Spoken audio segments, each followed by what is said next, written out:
Welcome to Pull to Open. Yes, the A quest quest? to watch all of Doctor Who in random order.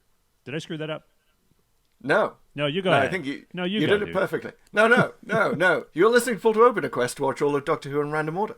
Awesome. And I'm Pete Paschal. And I'm Chris Taylor. And we're a couple of guys who really love the show, even if it's sometimes hard to tell. Only sometimes, which might be every broadcast. But what do you know? Yes. How you doing, Chris? Well, good. I'm very, very excited about where the randomizer has landed us this week. And I'm so excited that it doesn't even matter that I haven't slept particularly well, or that that I only got about like 6 hours of sleep. I'm drinking my dark brown water. Nice. So it's morning for you. Like, Yeah, this is our time difference. It's just I just had lunch. time over here on the dilation East Coast. effect. I know. Somehow it's relative. I feel like I'm talking to someone in the past. It's like frequency. You literally are. It's very exciting. Let me know what happens in the next 3 hours of exciting news events. All right. So we listened to Doctor Who, or rather we watched Doctor Who on random, using the randomizer. It takes us to a different episode or a different story every week. Both the classic and the new show are included in this list. And this is the first time that the randomizer took us to the new show. Yeah, it didn't take it long. It was we spent a little time in the 80s, and we were rocked right back to the modern era. Previously on Pull to Open, we went to the King's Demons after having gone to Planet of Fire, which was kind of spooky because those episodes go together. And the randomizer then took us to another Master episode. Right, another Three Master episodes in a row. a big deal with the Master and other robotic creatures, I would add. And it is Dark Water and Death in Heaven, the two-part season finale of Season 8, which was the first season, Series 8, I should say, rather. Series 8 in the new series, the first season with Peter Capaldi. Mm-hmm. Yeah, as the Doctor. It's nice. It's so nice to see a Peter Capaldi first season episode without the context of him coming straight after Matt Smith. Because for me, Matt Smith was a hard act to follow. Yes. Capaldi, I love his work, but it just seemed a little off. It seemed wrong. In my fantasy order of Doctor Who lives, I think Jodie Whittaker should have gone next, and then maybe we go back to Capaldi. But, yeah, and I think we'll talk about that because of the big reveal in this episode. But yeah. I agree with you certainly totally on Matt Smith, and I would add with Capaldi, the first season is really a journey for like him and I think the audience, and I think the way they sort of end it, I don't know if they're consciously foreshadowing at this point, but in my mind, Capaldi versus the other Doctors, he's kind of the one that was kind of reworked the most to some extent. Certainly starting in the second season, and you start to see a little bit of that, I think, here. It probably started even before this one, but his edge tends to start to soften a bit. Even though the episode begins with the hard edge a bit. So. he becomes less Malcolm Tucker over the course of his run. Yeah. And a little more actually the Doctor. So he grows into the role. But it's interesting, as just to finish that thought, to come to Capaldi straight from Peter Davison is a different proposition. And so I was much more blown away by this on the second viewing. How do you think those two Doctors contrast? They clearly do, but like what struck you so much about like going from especially late era Davison, Yeah. Well, Davison, later era Davison, he's obviously a little bit darker. We talked a bit about the fact that he, kills Chameleon in Planet of Fire. Yeah. Which I looked it up. That's like the only person or creature to have been killed, consciousness to have been killed by the tissue compression eliminator, in the whole of like the 5th, 6th, and 7th Doctor runs. So, there's threatening with it in other parts. There's the Doctor disabling the Master's TARDIS with it, but the only person who gets killed after Legopolis is Chameleon. So true. Only character And I think there's like off-screen stuff implied here and there. If I really have think hard, I think when they come into the sort of tomb in Time Flight, there's shrunken Zeraphins. Yes. And then there's we'd have to watch it. I'm sure we will someday. Mark of the Rani, there was probably something. But yeah, I think you're we'll right. get Like there. no one's actually like killed by the tissue compression eliminator except him. So this has made me realize that Lady Eva Davison was even darker than I thought. Yeah. So contrasting that with Capaldi was very interesting. Capaldi's just much more animated. He's having a lot of fun with the role. Davison, I think by the end, is sort of running on fumes a little bit. But anyway, it was just a wonderful setup, I think, to see this. And I think the Bite other your tongue reason about why... Davison there for a second. He was not running on fumes. He was giving it his all. But I do get the big animation. Yes, I think Capaldi's really really great in this. Yeah, he's on another level, and I really appreciated his work much more doing it this way around. So thank you, Randomizer. And thank you also, Randomizer, for bringing us from one of the Master's worst plots and worst reveals to, I think, and we'll get into the discussion of this, but one of the Master's best plots and definitely a contender for best reveal. I would have to give a hard agree on both of those. Yes. It's a contender for number one. It's a contender. To me, it's either this or Derek Jacobi as the Master. Yes, that's the only other one. That's really where my mind went. The trilogy at the end of season 3, because there's so much. Oh my god, and the plan as well. So it's a tough one to. We should do. We should put the question to the fans. What do you guys think? Which was better, this or that? But we could maybe do that in a bit. So one more thing before we really get going. This is an amusing just side note. So as some people listening may know, the 3 people listening who may have worked with us before, which we have worked together at Mashable. So we used to write, or at least I did. We both did, but we wrote a little bit about Doctor Who at Mashable, and this particular season ender, I actually did the recaps for Mashable back in the day. They were aired in 2014. That's hilarious. I was wondering who did our recap because I'd done some from earlier in the season. I think I did Time Heist. Right. And then I went on to do, I think, maybe all of the half of the recaps of the next Probably season. more than I got into it a lot more in Capaldi's second season. But you did this one. This is fantastic. So you've got even more knowledge at your fingertips. Well, I hadn't gone back and read them until we did this, until I'd actually rewatched them. And this is back when recaps, I don't know if recaps are still a thing, so you're kind of more summarizing with commentary than giving sort of a review. And it mirrors a lot of what we just talked about in terms of like I was very effusive in my praise, certainly of Dark Water, saying that it's back on track, and Death in Heaven, there's something, I have an amusing, in hindsight, naive comment about deaths. I mean, it's in the title. It's all about death. But we'll get to it. But I sort of took one of their deaths as real, or not a comic book death, when in fact it covers, of course, all deaths. Doctor Who, to some extent, are comic book deaths. So that was silly of me. But generally, like, I found myself nodding along. You've left us a agreeing. cliffhanger. I like. I found myself I look nodding forward to along the and agreeing reveal. with my 2014 self. Yes, this is. I don't think I've changed all that much in terms of my view of the show, and in fact, if anything, I've gotten a little more favorable because of now that Moffat's gone, and I can sort of some of his writing used to irritate me, and now I can sort of look back and appreciate the better things about what he's doing, and not get so caught up in some of the nagging things. Although they do still nag at me, and I'll bring them up. Same. This definitely improved for me on the second viewing.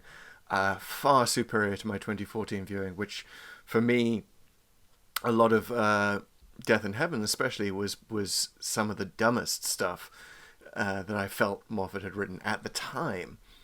And then seeing it again, it definitely changed things for me. So I really appreciate Stephen Moffat a lot more.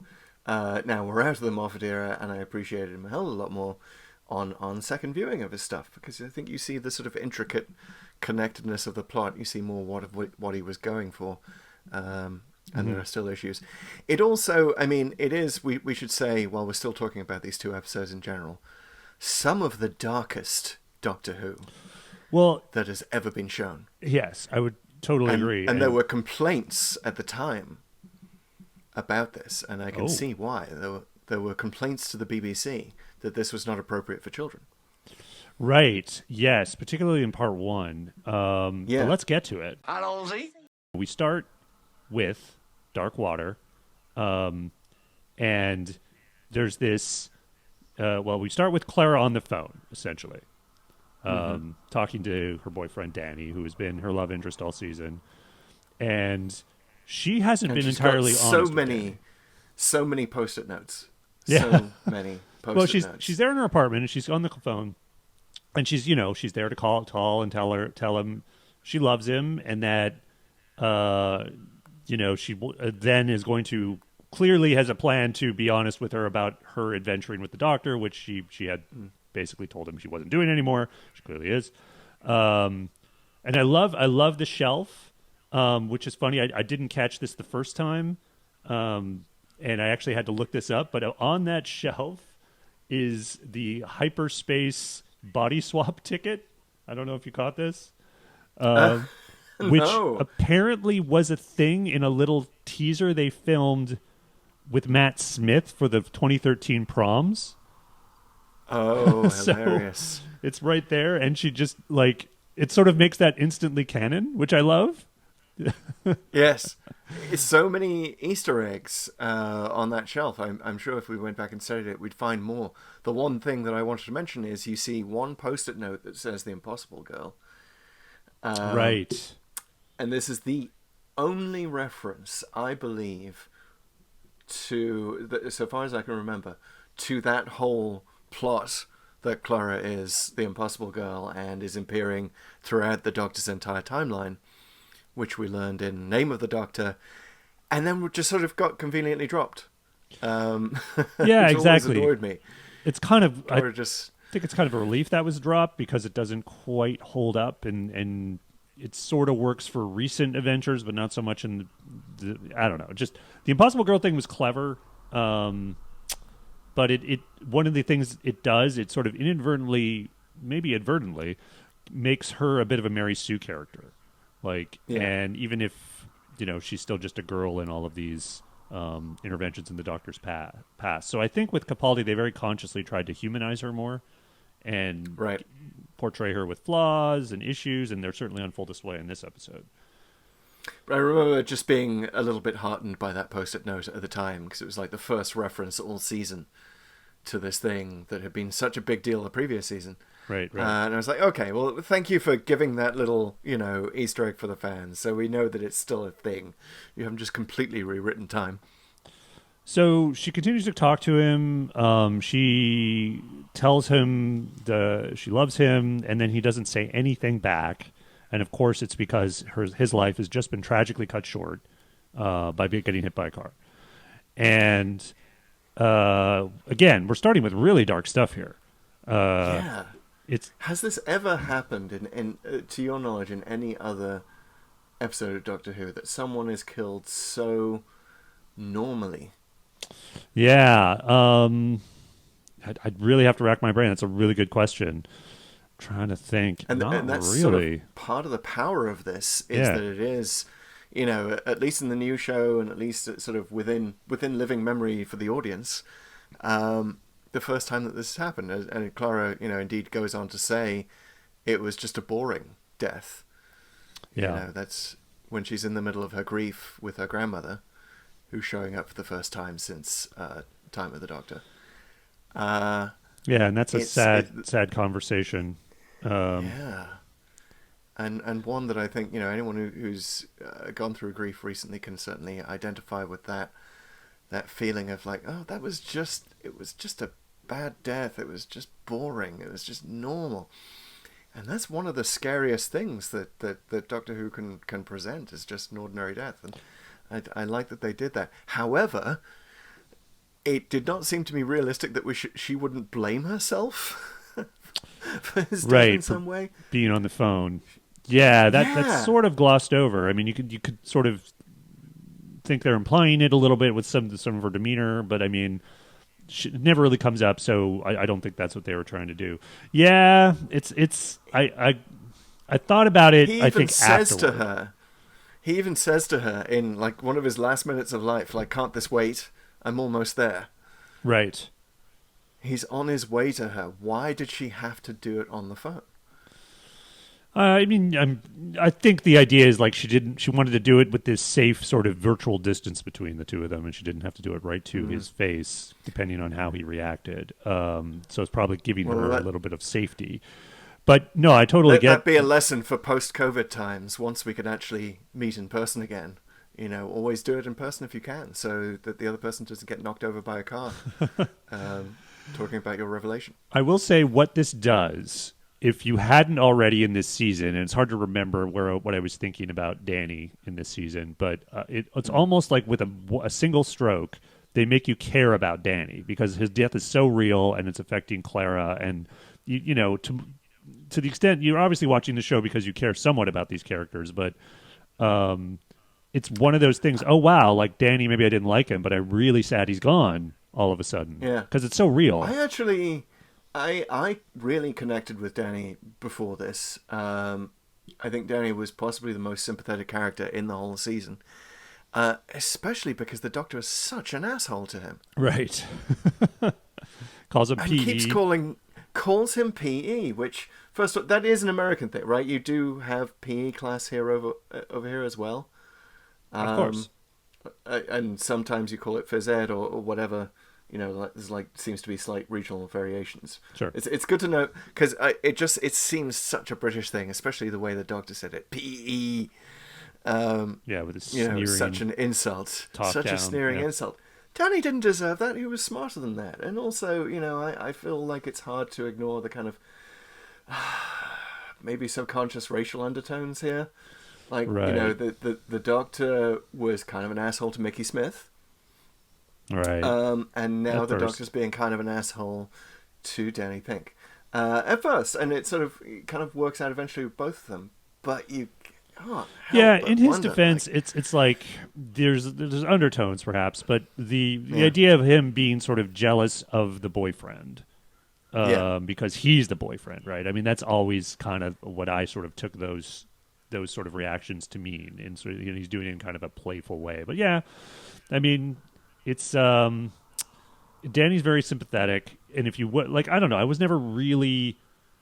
I think it's because I was never really that impressed with Clara in either of her sort of Impossible Girl or post Impossible Girl personas that I don't know if I connected with Danny as much as you did. But I would say this episode in particular, I remember, oh yeah, this is the one that actually, even me, sort of the skeptic about these characters, actually cared about them and believed, particularly, I think Jenna Coleman is incredible in this pre-title sequence and then afterward, because just the look, the whole conversation we were referencing with her grandmother, and then, you just, that moment where the Doctor calls her back and says, "So what can I do for you, Clara?"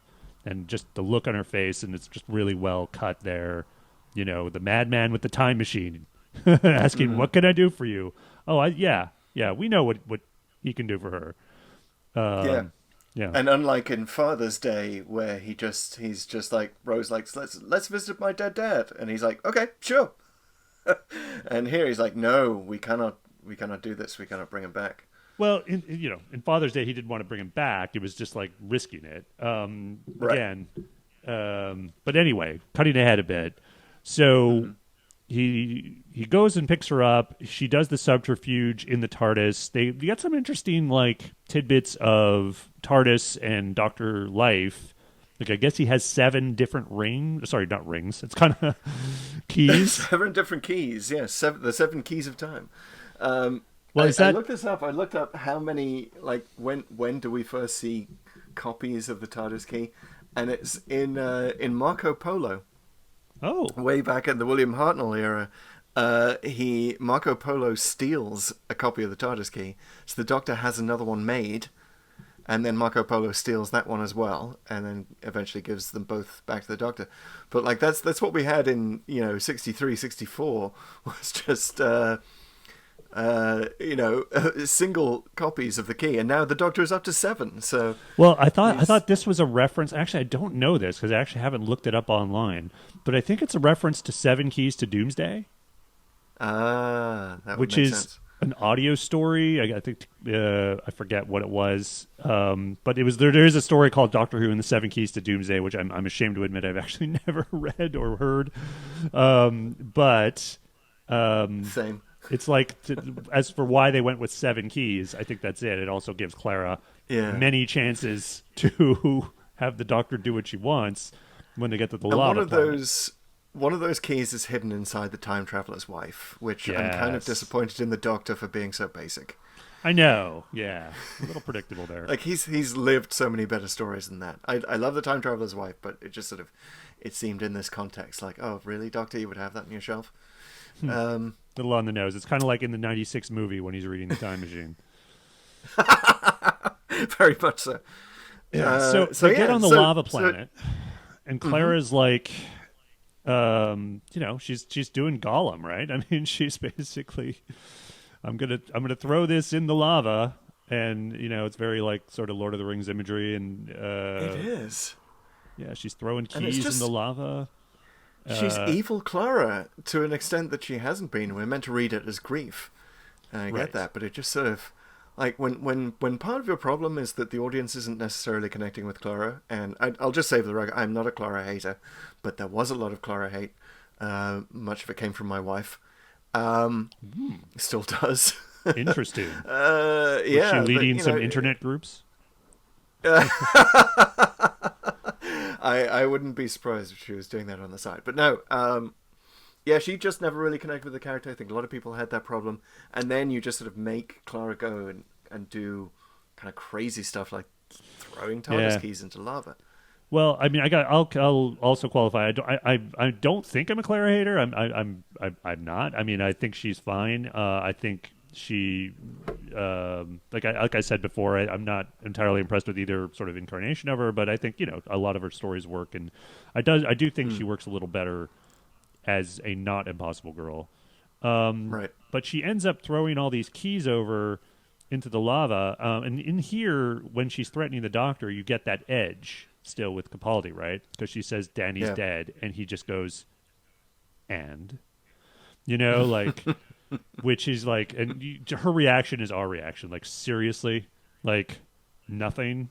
And... it's very, we're starting with that. And I'm glad we sort of end with something else. But this is why it was so hard coming after Matt Smith, right? Yeah. You kind of hate the Doctor a little bit in this season by design. Well, the thing is, he kind of like, it ends in a different place. But even this sequence, this set piece sort of ends in a different place. Because, obviously there's the big reveal. It's all an illusion. It's the Doctor was sort of... manipulating her a bit to sort of see how far she would go on this, and it's a little bit mislead for us as well, obviously, as the audience. And he sort of goes like, I'm gonna. Well, they do a little too much almost on the misleading, because he says like, go to hell, and she's like, okay. She takes that as like, you never want to see me again. I've betrayed you. And it turns out that he was just saying, no, that they're literally going to go to hell because she wants to find Danny, who's dead, and they're going to have to, like, essentially go to the afterlife for that. And then she's like, but it ends with this really, really nice moment between the two of them where she says, but you're still going to help me even though I just totally betrayed you? And he says, do you think I care for you so little that betraying me would make any difference? That was a line that got me the first time and it got me the second time. I think that was a very... very sweet moment. Yeah, it's very good, and how he sees her and their relationship, which of course goes to different places in the following season, and sort of, but it cements that whole idea of these two, the and duty this of care bond. Very powerful stuff. So how do they do that? Well, they conveniently, it's the TARDIS telepathic circuits, and this is like full on Doctor Who science. Science and reality, where you can She can touch this squishy stuff on the console, think of Danny, and the TARDIS just kind of does the rest and takes them wherever they need to go, whether that's reality or outside reality or within or without the space-time continuum, and they're just going to get there. And it's makes no sense. It's super convenient, but I love it. This is what Doctor Who does, right? I mean, it's what's on screen is really like how this should work in your head, and somehow the Doctor Who technology, the Gallifreyan machine, just does it. Had they used they'd used the telepathic circuits before? Sure. Yeah. And I can't remember when, but it was fairly recent. In this one, yeah, the Capaldi, yeah, you're right. There was what was it? Someone leave a review for the podcast and tell us what it was. But certainly they've referenced the telepathic circuits many, many, many times. Actually John Pertwee probably talked about them the most in the old series. And the telepathic circuits could always sort of be relied upon to essentially take the Doctor where he needed to go when he couldn't switch a bunch of things and run around the console and decide. Can I just say it's super weird that, I mean, after the Doctor's Wife episode, which is we are post Doctor's Wife in the chronology, you have to kind of constantly think of the TARDIS as a person. So these two episodes, this story is kind of weird because you have Clara sticking her hands in the TARDIS.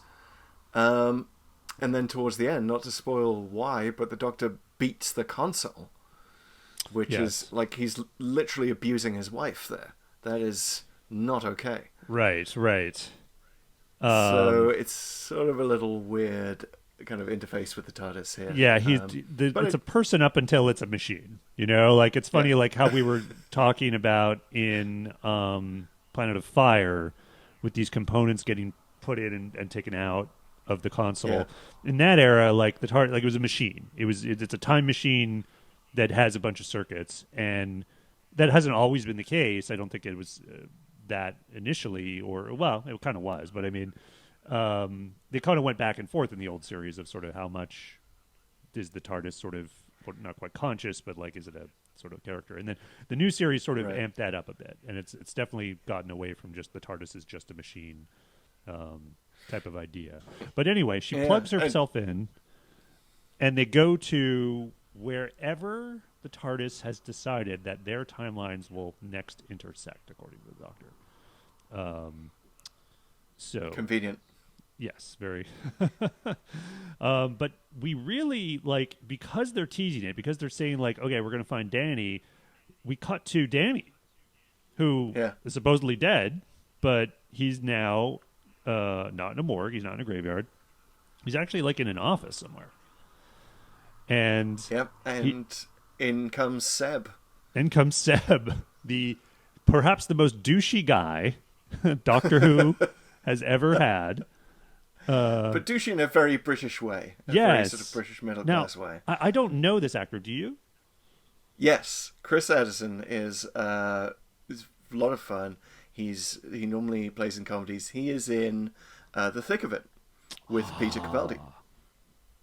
Okay. And he plays a sort of a nerdy character in glasses as an advisor in a ministry in the British government. Very similar in some ways to Seb. Seb, he just sort of amps the douchiness up. Like, even the way he says things like, has anyone offered you a coffee? Yes. Coffee. A little shake of the head.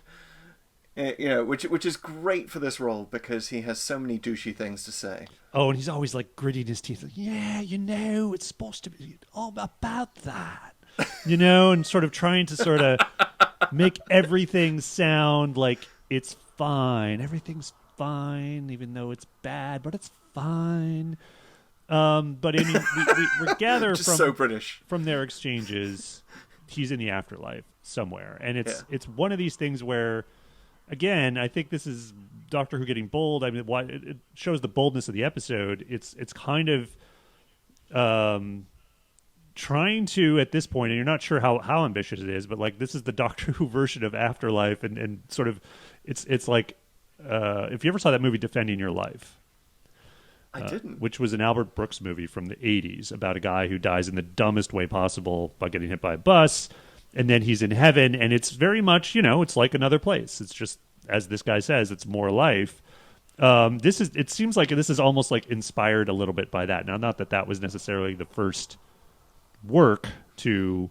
I'm going to have to watch that because I'm a big fan of Heaven Can Wait, the Warren Beatty movie. Oh yeah, which is a similar thing. He goes to heaven and then gets sent back to Earth. I love that genre. And I haven't seen enough of it. So Defending Your Life is Doctor Who went here. Is a great entry in it. Although this one sort of plugs that idea into like a good dose of Blade Runner. And you have this, cityscape outside that is, it's like the inside of a sphere, which is really weird. Seems to go on forever. And that's sort of when we cut back to the Doctor and Clara, where they have just... I'll just say, while we're still on the tab, is that's the part where he says Nethersphere for the first time. And he's like, yeah, I came up with that in a spitball. Exactly. It's one of his douchiest lines. I love it. Yeah, so they're in the Nethersphere, and so the TARDIS lands somewhere where Danny is supposedly, and he and Clara walk out, and they're now in what looks like a mausoleum, and they have fish tanks, but they're actually skeleton tanks. So there's all these skeletons within sort of fish tanks along the wall, and they're all sitting in these thrones in the water. It's all very weird. Now, I unfortunately... I think this is something unavoidable if you're a fan these days. You kind of it's really hard to avoid spoilers, right? Even in advance of the actual broadcast. So I knew what those were, and it kind of made me think, even on the first time I watched it, and I felt like, are we being robbed in our current sort of era by not really you don't get the reveals like you used to back in the classic series, because I remember sort of reveals like at the end of Earthshock with the Cybermen and other sort of shows, or even the Dalek going up the stairs in Remembrance of the Daleks, just being absolutely blown away by big reveals like that. And I kind of miss that. I kind of there's still reveals that we can get here and there when they keep the secrets, but it's so hard. I think it was kind of a sacrificial spoiler. To be honest, but I think we couldn't avoid it because they so wanted that picture of the Cybermen marching out of St. Paul's, right? In the press, because it's such a compelling, before and after, how it started, how it's going comparison, and we all thought, yeah, it just occurs to me someone's got to do that meme now, because that meme was what did not exist back in 2014. So. Yes, we'll do it. We'll do it in the official Pull to Open account.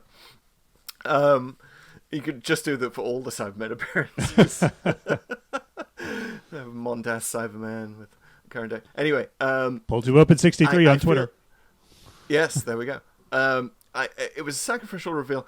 Not to skip ahead too much, but I'll just say that I was blown away by the Missy is the Master reveal. I would agree. Yeah. That was huge. Were you were not spoiled on that as well? No, I wasn't spoiled. I didn't know. I did not know, and I wanted to know. And when it happens, it is one of the best all-time reveals in Doctor Who. Yeah.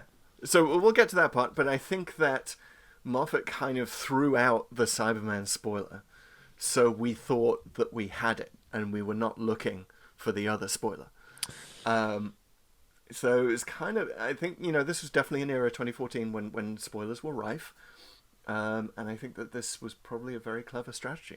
Yeah, and if you think about it, you see these skeletons and there's the water. It's all like you're invited to figure it out.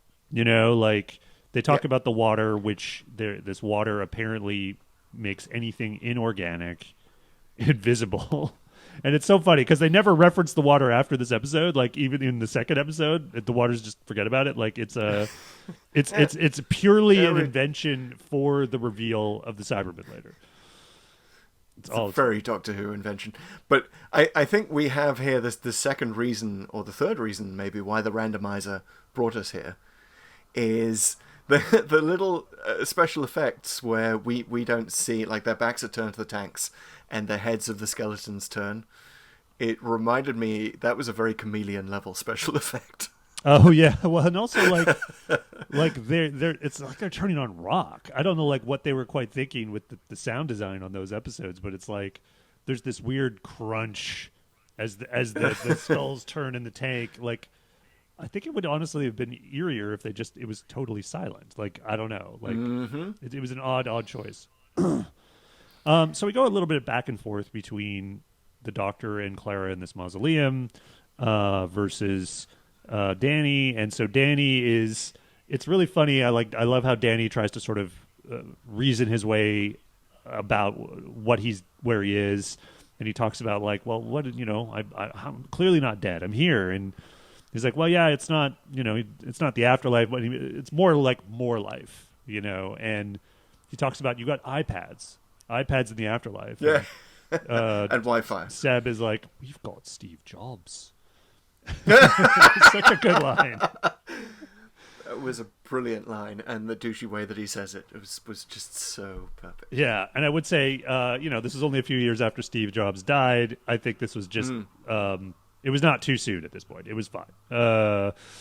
It was a good moment. But then they do this very dark bit as Seb talks to him about why he's feeling cold. So Danny's always like, I feel so cold. Why am I cold? Well, what turns out when you have quote unquote more life, you're still connected to your body. And this sort of intersects with what the Doctor and Clara are learning in the real world as they talk to Dr. Chang. Though we should talk a little bit about what happens a little bit before they encounter Dr. Chang. Because before they encounter Dr. Chang, they meet Missy for the first time. Missy. And speaking of covering up the spoiler, the fact that they have Missy as an acronym. Because obviously Missy had appeared throughout this season and was just mad. Just nuts. This crazy Mary Poppins character. And we had no idea. It's so weird in retrospect that nobody figured it out. That it wasn't a common theory that she was the master. We were so blinded by the gender switch. I'd have to say. But also just like the fact that she'd been slowly teased by appearing in other episodes with characters who had died was wonderful. And then having her present as a robot and giving her an acronym further helped muddy the waters, the dark water, as it were, so that we weren't really prepared. Yeah, no, it's true. So she comes until the in. Heartbeat bit. What was the acronym again? Do you have that? What did she say she was? It's like. Yeah. We'll look it up. We'll look it up. We'll come back to that. Yeah. But she has a good scene with the Doctor and Clara claiming to be a robot and giving them the welcome package, or giving the Doctor the welcome package. Mobile Intelligence Systems Interface. Oh, there it is. Yeah, so it's with an I at the end. Yes. Though I don't know if that's stuck. That was just something she made up. Anyway, she gives the Doctor the welcome package, which includes a big smooch on the lips and pushing him against the wall to do it. And, we know something's up here anyway, and we don't know it's the Master yet. But in hindsight, it's such a moment, like knowing that she's the Master. Like, oh yeah, she's like, I'm really going to enjoy this, in a way that, is very like, oh, you just really appreciate the layers she is stacking on this plot and just the fun. It is exactly what you do, and it's so bizarre to think that this is, in universe, the same person who was in the bodies of Roger Delgado and Angelina Ainley, now making out with the Doctor. Yeah, it's very, very weird. Well, it sort of lets you know. Get their head around that. I mean, you can it's hard to get your head around it, but I mean, it opens up these ideas in your head, and I think they did a good job of this in Capaldi's era, actually better than any other, of sort of thinking about the evolution of the Master, right? And like why, like, okay, yes, it is different, the behavior is different, but why? Like they've gotten to the point where they're kind of like reflecting off each other. And you saw this a little bit even with John Sim, I think, that the Master and the Doctor, almost a bit like the Joker and Batman, and just constantly doing this dance. Whereas back in the Delgado era, he seemed a little more, I mean, certainly was a little more preoccupied with power and weapons and things like that, and the Doctor was just kind of getting in his way. And now he/she is obsessed with him.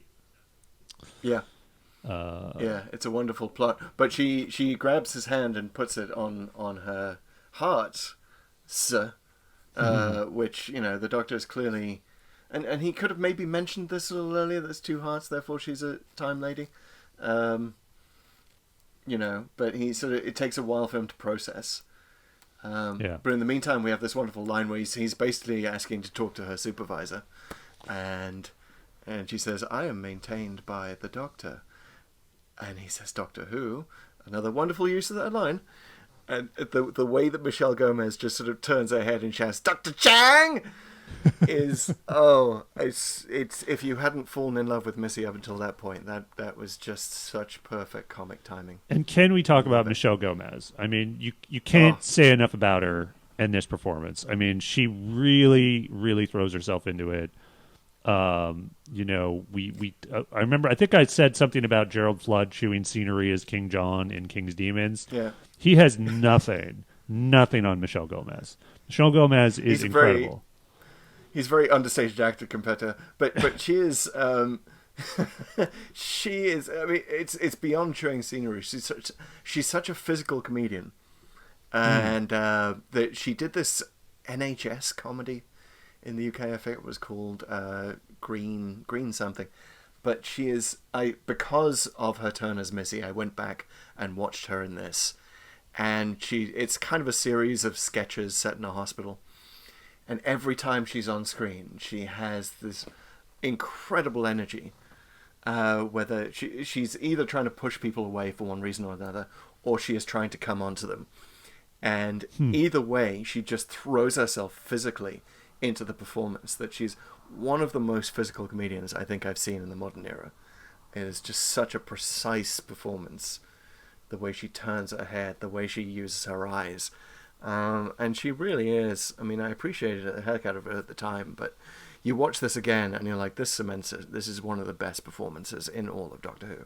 Yeah, 100%. And you could see, I think, clearly that the crew and everyone supporting her, I think, saw that, and like everything from the lighting to her costume to her makeup, the hat tilted just the right way, all of that like really adds to the performance. I mean, her eyes are so big, with the eyeshadow. Like it's just it's perfect. And you really feel the chill. Like she really does come across as mad. Yes. It's amazing. Okay. We'll gush some more later. But Dr. Chang comes in. They go and chat with him in an office where there's another skeleton in a tank in the middle. So there's just one there. Yes, kind of like Dr. Scarosa, yeah. Which I don't think is supposed to be a reference to Scarrow. There was another weird name. Yeah, there's a few of these nameplates on the skeletons here and there. One's like Xylo Jones, which I'm sure they all mean something, and we'll have it in the show notes, I'm sure. But they get to the office. Everything's an Easter egg.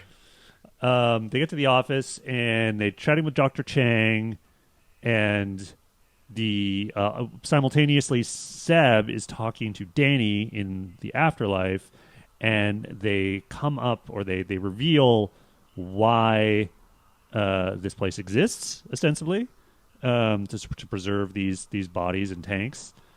And right. The 3W Institute exists because right. 3 words were heard on a radio broadcast.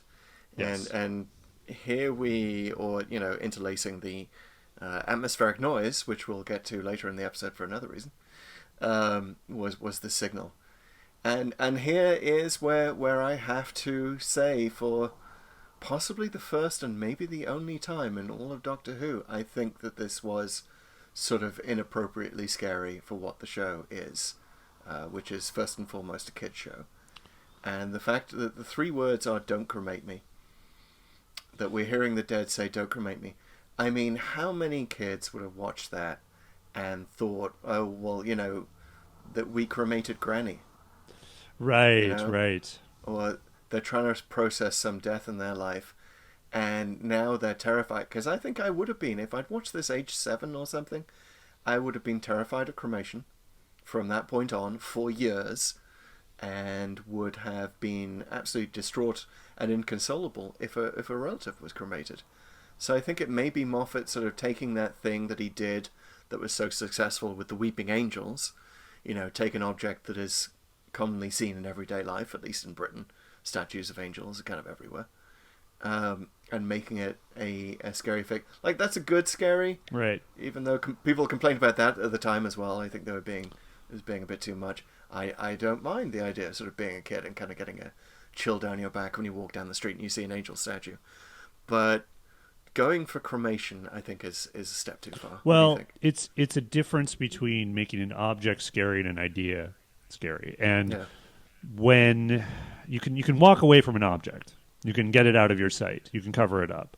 You can't get rid of an idea in your head. And something that is so connected to everyday life in some way, like you said, even if a child has processed a death, I mean, the fact that you may have cremated someone years ago that they were fine, that obviously not actively thinking about, and bringing back some sort of idea of like, oh my OMG, what about this, and sort of needing a lot of consoling and reassurance that this is just a show. I mean, I haven't given this a ton of thought until now, I'll be honest with you, just because my kids haven't were not old enough at the time. Well, I was going to ask you, because I know that you have watched previous episodes that we've discussed with them. Yeah. I think we discussed it in The Invisible Enemy. Yeah, my son's seen this episode. Mm-hmm. And I haven't talked to him about that aspect, and I think it's a little bit over his head. We haven't really talked about cremation or death a lot, generally, and luckily we don't have like an urn or something with a family member, but that is very common. So, I mean, I kind of have to be with you on this. I think ultimately it's a bit too far. It is tough. It makes it very real. You get the sense that Moffat is testing the boundaries of what he can do in the show. Like, he's been in it for 3-4 seasons at this point. He's definitely in the realm where he was thinking about quitting. Agreed. He's testing boundaries, and he's also trying to go bigger. I think this, and I sort of mentioned this, I remember in my recap. I think thematically in this season, there's a lot of sort of big sci-fi ideas, like what if the moon's an egg, what if, like, he really goes all out on scale. And so taking, putting the cremation aside for a second, just the whole idea of like the afterlife is this thing called the Nethersphere that, as we find out, is Gallifreyan technology sliced from the Matrix. And he doesn't explicitly state that, right? But it's like that's sort of the strong implication, is that's what this is. That's where afterlife ideas came from. And it's sort of like Doctor Who's explanation for what happens after you die, or at least for humans, right? They're never quite clear about how long the Nethersphere has been operating. Well, then, and I think that's sort of left intentionally fuzzy, right? Yeah, they clearly made it all fuzzy. Maybe this was only for this plot, and it could be as small scale as you want it to be, whether it's like only dead people from the last few years. But the Doctor does say at one point, well, how long is the concept for an afterlife been part of human civilization? It's kind of like implying that maybe everyone who ever died essentially is in this Nethersphere. And I actually looked it up. Like there's actually, they've done some math on like how many people in the history have lived in the history of the world, and like what is the population of heaven, and or whatever, wherever people go when they die. It's roughly 100 billion people, according to 538. Interesting. I think I remember reading that, because it's sort of this question of like, are there more people who are living versus people who are dead, and there are more people who are dead by a factor of 10, I guess. Yeah, for now, anyway. We'll see what happens as we put people in cryogenic tanks, or we have a solution, like what is quickly revealed in this episode of extending life, which is turning people into Cybermen, which is what we find out there, what these people in the tanks are. Now, I did really like, as much as the sort of non-spoiler moment of the Cybermen being revealed was sort of out there. It's a good little moment where the Doctor says, first he says, well, this whole thing about, the afterlife or cremation, this is, bollocks. It's like there's something else going on here. He walks out of the room, the doors close, and there are those two windows that are basically in the style of teardrop eyes. Yep. That he says, "I think I'm missing something," and then the doors close and you see the teardrop eyes, which I think again goes back to the notion that Moffat wanted this spoiler in plain sight. Yeah, and I got to say, I'm such a sucker for moments like that. Like I really like it's like that moment in Indiana Jones and the Temple of Doom where he's in the plane, he's like, "Nice try, Lao She," closes the door, says Lao She Air Freight. Like those kind of things where it's like, I've got this, and then boom, and then there's some big visual cue that no, you don't, you really don't. The door reveal, I'm sure, is a very specific TV trope. So it's a good moment. Love tvtrope.com, by the way, is a wonderful repository that I discovered through looking for the thing that shows up in Doctor Who a lot, and actually also shows up in Death in Heaven. The conveniently timed attack from behind is my least favorite TV trope, and it maddens me so much that I had to Google it, and that's how I discovered TV tropes. So yes, the door reveal, if it isn't there, we should probably add it to their database. Absolutely. Is there an attack from behind in this one? I'm not sure. That's a good question. Well, I was thinking the Brigadier at the very end. Oh, yep. All right, we'll get there. Yeah. But yeah, so the Doctor's looking around and runs into Missy again, and there is, he starts to see that I forget exactly the order of this. Basically, the tanks start to drain. We start to see that they're Cybermen. The Missy and Dr. Chang, we realize that far from Dr. Chang being the boss of the android, Missy is actually the boss of Dr. Chang. And there's this almost like a slow reveal, right? I mean, it's not slow, but it's like she's there, and she she does this delightful thing of like taunting him before she's going to kill him. And delightfully evil thing, I should say. I don't think killing people is delightful, just for the record, everyone out there. But the idea that, she's like, say something nice. And Dr. Chang just starts begging for his life, and she vaporizes him. It's such a great catchphrase and used to such great effect throughout these two episodes that does she ever use that again? I can't remember. Oh, yes. It gets reused, but it's yeah. Or something like it anyway in the next episode. Yeah, such a wonderful and chilling thing to say when you're about to kill someone. So she uses her vaporizer for the first time, and I gotta say, I think it is a bit of a missed opportunity. I wonder why they didn't do the tissue compression eliminator. Well, it looks very similar, right? Right. And in fact, I had to Google whether it was the tissue compression eliminator because we had just seen it in the King's Demons. Mm-hmm. It looked like a very similar device, and actually if you do a Google image search for tissue compression eliminator, Missy using her device is one of the first images, so clearly I'm not the only person to be confused by this, but no, it is simply listed in the TARDIS wiki as Missy's device. Right, yeah. I imagine it's because of sort of what goes down at the end of the next episode, maybe why they didn't use it as the tissue compression eliminator, just because. But I thought it was a bit of a missed opportunity in that, you have all these Easter eggs. Maybe I guess come to think of it, now that I'm thinking about it, they didn't use it for the reveal that comes in the next scene. Because if she shrank this guy, that Yeah. would have been a giveaway. So now It that I would have think been. about it, you couldn't really do it. Does it always shrink people? Because if the Doctor used it on Chameleon, like we should have had Oh, but we did. a Chameleon minifig. We did. Oh, there was a minifig? There was. Yep. It was in 480i, so you might have just looked like a little blur on the screen. But yes, there was a tiny chameleon doll once he was done with it. Yep. So okay, now that clearly they couldn't use the thing because of the reveal. Because in the next scene, the Doctor, walks out of the mausoleum and finds out that he's actually right in the middle of London at St. Paul's Cathedral. Yep. Surprise. Yeah. And which until the next episode is revealed that it's sort of a pocket dimension kind of deal. Which it kind of had to be, right? Because it's like it doesn't make sense. The TARDIS wouldn't really know where they are if they're in the middle of London. They would know it. It was initially one of those moments of like, oh come on, Moffat. Was my first response, like, oh come on, this is just hiding in St. Paul's. This is the 3W Institute in St. Paul's. Nobody's noticed.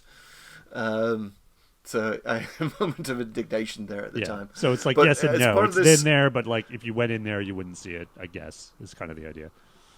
So as part of the slow reveal, we learn first, like he says the heartbeats, plural, so we know she's a Time Lord, and then she says, time lady, please, I'm old-fashioned. He says, who are you? She's like, I'm the one you left behind. At this point in 2014, I was thinking Romana. I can't remember why. I might have had a brief thinking of, is it River? Interesting. Maybe just like I was so blindsided and so unspoiled that my brain was.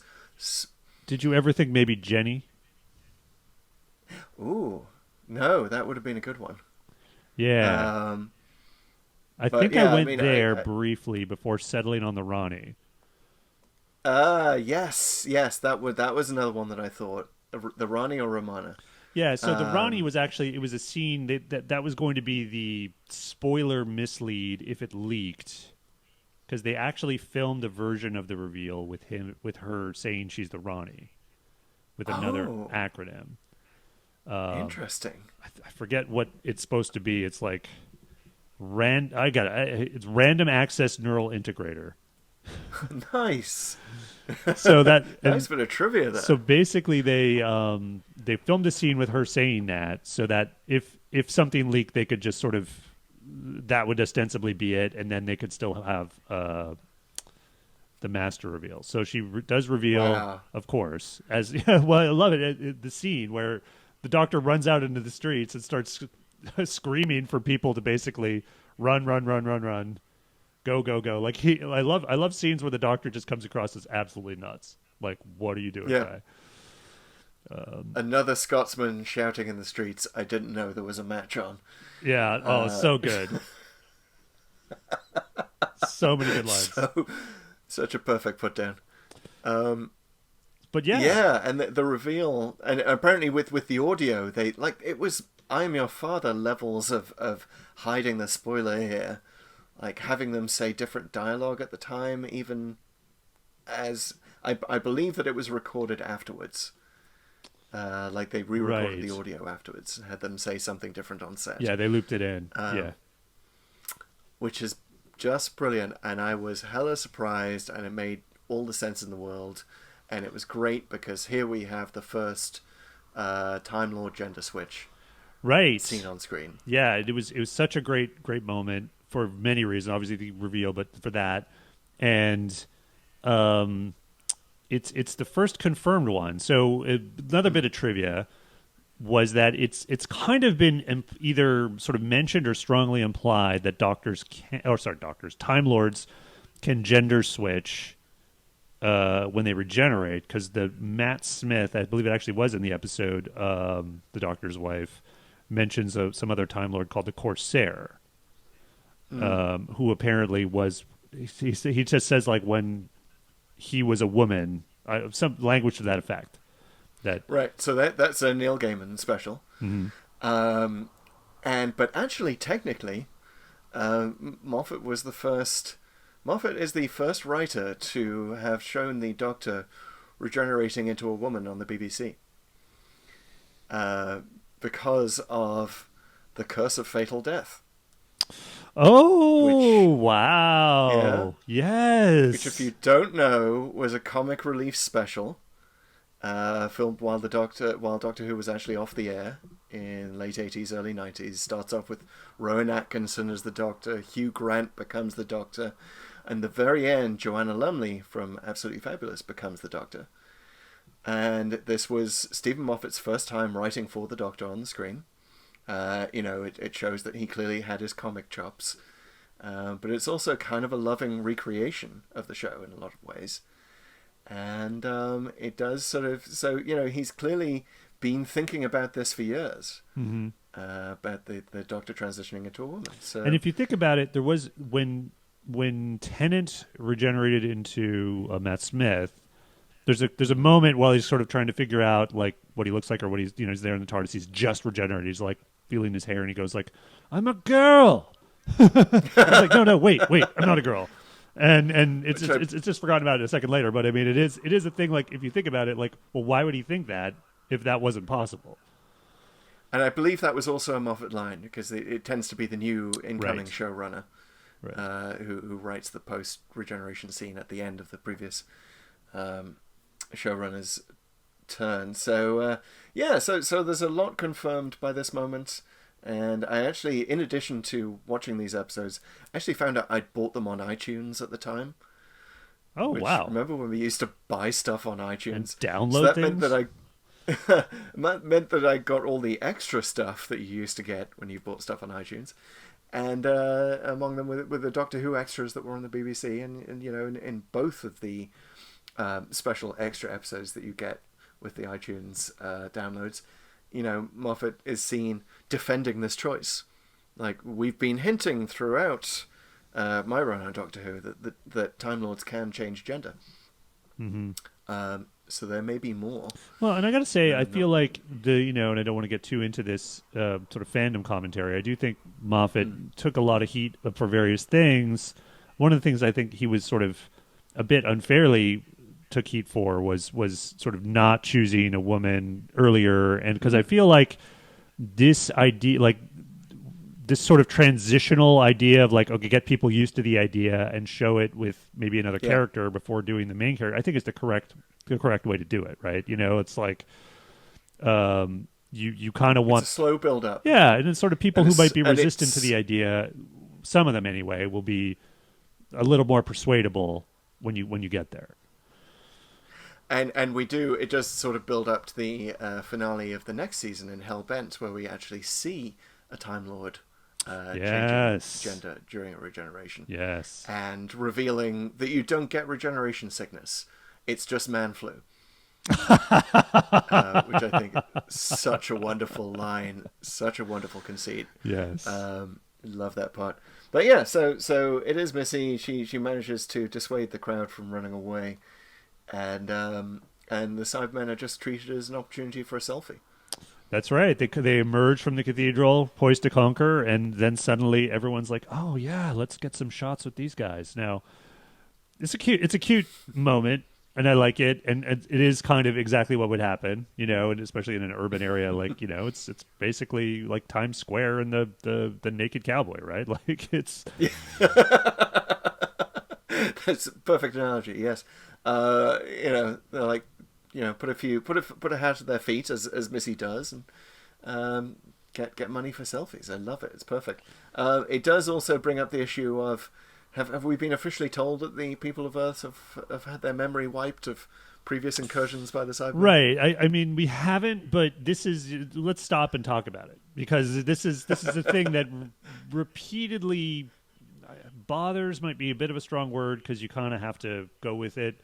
But I will say bothers. This repeatedly bothers me about Moffat's era, in that he was so hands off with continuity. And I'm not defending like being a slave to continuity, but the idea that nothing matters, like who cares? I'm going to completely ignore everything I did in the last time I encountered this species or this storyline and just do something that I like. I think that's a bit misguided. I think, certainly we should always be more concerned with telling good stories than being slave to continuity, but it has to matter. And I think, you can certainly in your head canon throw in whatever explanation you want. I think the most obvious one is the cracks in time, so if there's which did kind of a reset on Earth and its relationship with aliens and alien invasions. So no one remembers the Daleks. Presumably, if no one remembered the Daleks invading in Journey's End, no one's going to remember the Cybermen from Doomsday. So, okay, fair enough. But it is a bit like, I want the line in there at least, because you have to sort of assume. Well, we do. If you've been watching Doctor Who even a little bit, you've kind of been knowing that there's. Wait a minute, like why is this? Why are they being so casual about it? You should at least get a little bit of acknowledgement of it. So we do almost immediately in the scene in the morgue, where Danny Pink comes to life as a Cyberman, right? From the water on the floor, there is the guy in the morgue is watching the TV, and the TV does say something about how it makes some reference to previous appearances of the Cybermen. Right. But not like hey, the whole planet knows about this, but it's sort of like, the government is aware, we're being told not to panic, like we've seen previous versions of the Cybermen. Which also, brings us back to the reappearance of UNIT, and Osgood, and Kate Stewart throwing an old series Cyberman head at the feet. Yeah, which kind of messes up a little bit. Like, again, not to be the continuity police, but I mean, that's I do have my badge out, and it's nice and polished. If you're going to say that, okay, some invasions happened and some didn't, if you think about it, like the Cybermen should be one of the most well-known aliens to the people of Earth. I mean, they've invaded in Mondas in 1986. There was the invasion. There was Doomsday. There's this. There's probably a bunch I'm not even thinking of. It's like, okay, fair enough. And I'll tell you what my headcanon is going to be. I've decided it. UNIT has got a version of the Black Archive memory wiping ray, and they've gone global with it. They just, every time there's an alien incursion, UNIT wheels out the massive memory wiping ray over the entire planet, and we just all forget. I would love to see a story that actually explains that, but also does something with it, and sort of would answer the why question of why they were doing that. Where it's some kind of control thing or whatever. That would be amazing. Please, someone write that. But the Easter eggs, and this is just classic Moffat, like stuffing every scene with Easter eggs. The old school Cybermen head, just to make us old fans go squee, and Osgood wearing a bow tie, right? Just as she wore the Fourth Doctor's scarf in her previous outing in Day of the Doctor, and I love the idea that she's like cast her Tom Baker love aside once she meets Matt Smith, and she's like, oh no, I'm a Matt Smith stan now. I'm going to wear bow ties. Well, bow this ties is the cool. thing. I got to say, you're nailing why I don't really like Osgood, and I'd love to hear your thoughts on her. But I mean, Osgood as a she's obviously that's breaking the fourth wall a bit. She's a fan of Doctor Who, who's in Doctor Who, and sort of. I feel like that's sort of fan service to that level. While it's like inevitable they did something like this in the long run of Doctor Who, I'm not really a fan. What do you think? I like Osgood. I hold a candle for Osgood. I was so sad in Death in Heaven when she gets killed. Yeah, they really kill her. Yeah, like that. They super kill her. And the actress, of course, comes back as we know. She'll win the Zygon inversion. But that is the death in this episode that I thought was actually not going to be like a comic book death. And technically it isn't. Yeah. I mean, it's not like the actual person / character there comes back, that they're vaporized.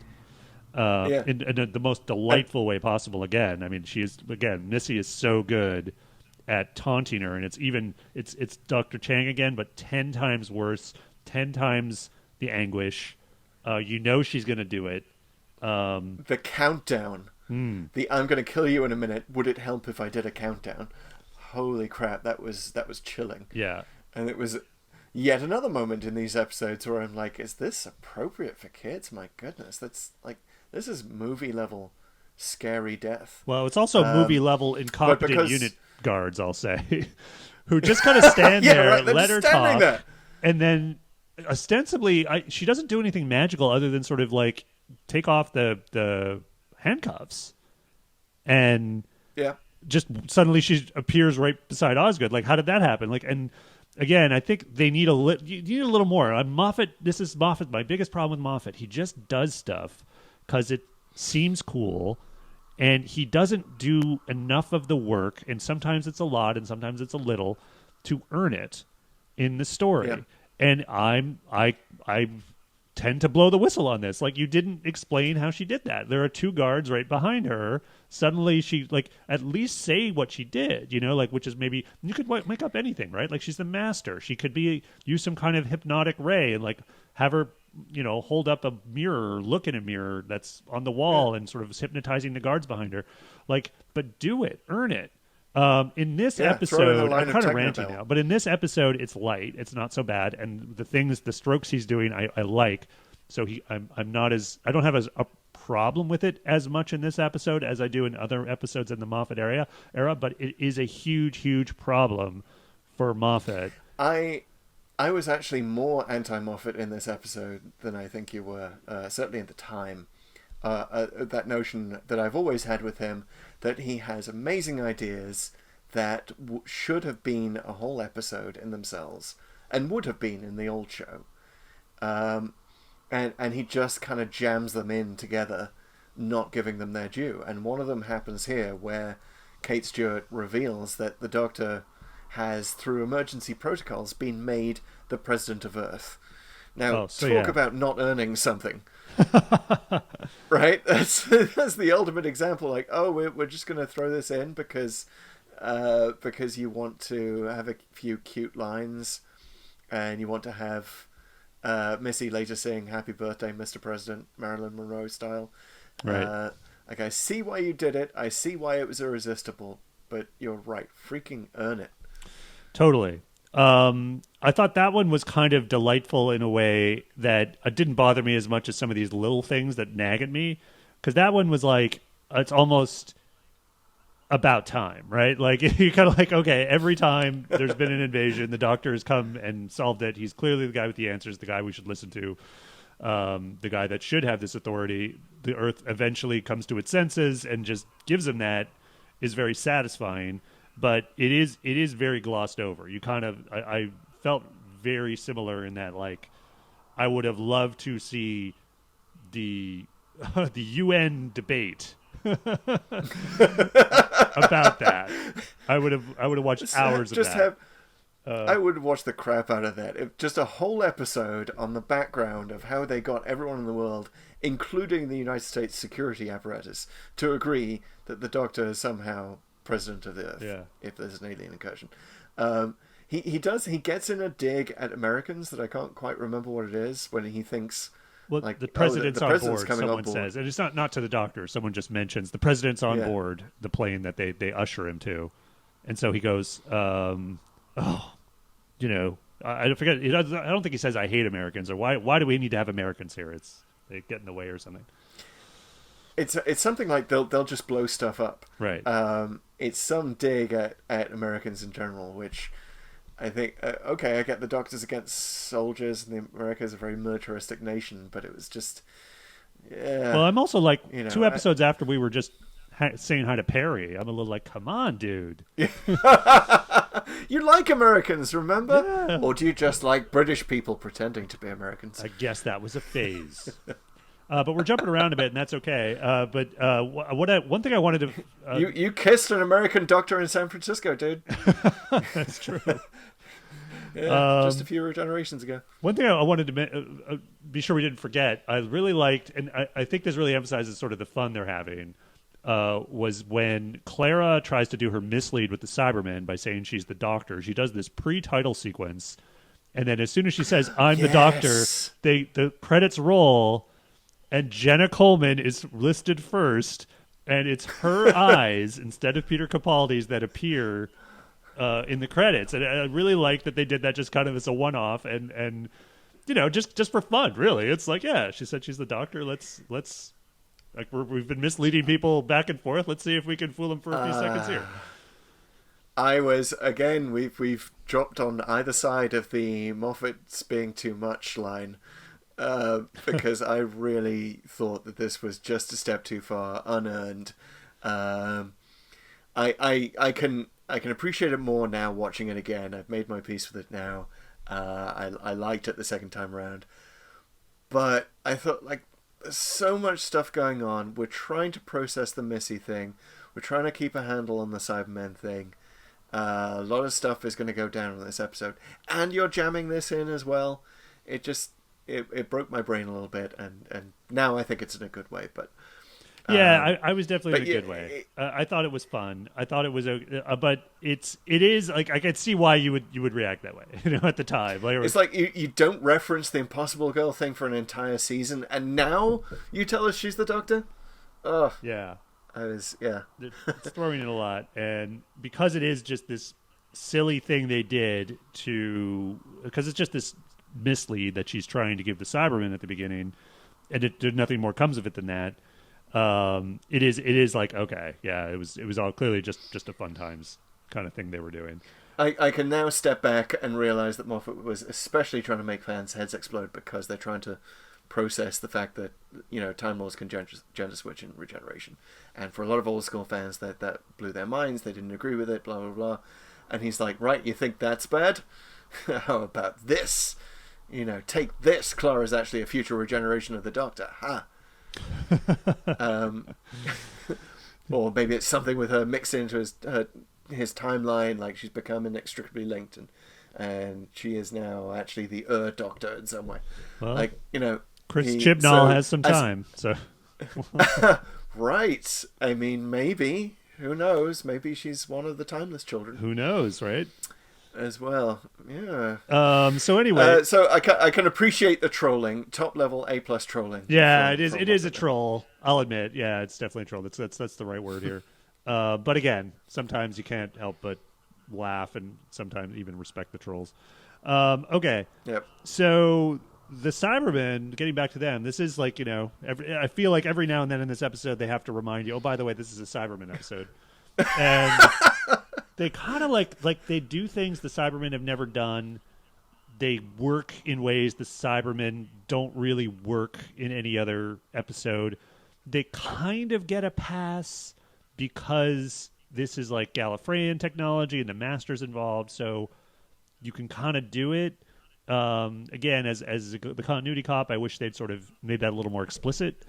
But it is, I think, all worth it because you get this great imagery, which never really quite delivers on in terms of story, but the imagery of the Cybermen emerging from graves. And this mix of Cybermen and zombie genres, which they've touched on before, and certainly the connection is very apt. It's played to the hilt in this episode, and I loved every minute of it, of the imagery of Cybermen emerging from literal tombs and literal graves, and kind of just really kind of this eerie, gross kind of like, oh wow, this is happening. For me, I really flashed back to there was a student film that was shown on the BBC during its kids programming when I was very young, that had a hand emerging from a grave that terrified the crap out of me.